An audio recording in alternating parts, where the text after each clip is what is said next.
ہم کریں گے ہر مظلوم کی حمایت۔ बिस्मिल्लाहिर्रहमानिर्रहीम। अस्सलाम वालेकुम। मैं हूं हुरैन फातिमा और आप देख रहे हैं हिमायती न्यूज HD चैनल। नजर डालते हैं आज की अहम खबरों पर। रेडीगोट के बदमाशों का माहीगीरों पर वहशियाना जुल्म, सियासतदानों की खामोशी पे आवाम सरापा एहतजाज। खसूसी रिपोर्ट गुलाम मुस्तफा जत, रोजनामा हिमायती न्यूज कराची।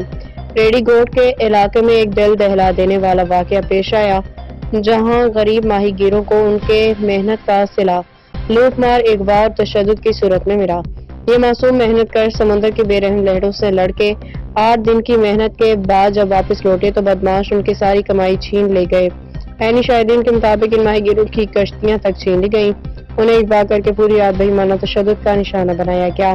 सुबह होते ही यही बदमाश झूठे मजलूम बन के मुकामी सियासतदानों के डेरों पे पहुंच गए और खुद पे जुल्म होने की दुहाई देने लगे। अफसोस सद अफसोस ऐसे सियासतदानों पे जो हकाइक जाने बगैर बदमाशों की पुश्त पनाह बन गए और असल मजलूम माहीगीरों की फरियाद को अक्सर नजरअंदाज कर दिया है।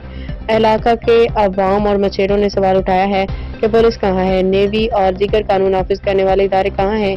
क्या यही निज़ाम इंसाफ है कि जालिम को तहफ़्फ़ुज़ मिले और मजलूम रुलता रहे? ये कोई पहला वाकया नहीं।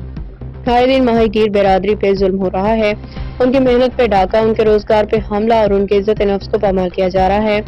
रोजनामा हिमायती न्यूज मुतालबा करता है कि वाक़े की फौरी आला सतही इंक्वायरी की जाए, बदमाशों को गिरफ्तार करके करार वाकई सजा दी जाए, अगवा शुदा माहीगीरों को इंसाफ दिलाया जाए। सियासतदान जो ऐसे अनासर के हिमायती बने बैठे हैं उनसे अवामी जवाब तलबी की जाए। जब तक मजलूमों को इंसाफ नहीं मिलता रोजनामा हिमायती न्यूज उनकी आवाज बुलंद करता रहेगा, भले वह समुद्र की गहराई हो या जुल्म की तारीकी। अब तक के लिए इतना ही। मजीद खबरों और अपडेट्स के लिए देखते रहें हिमायती न्यूज HD चैनल।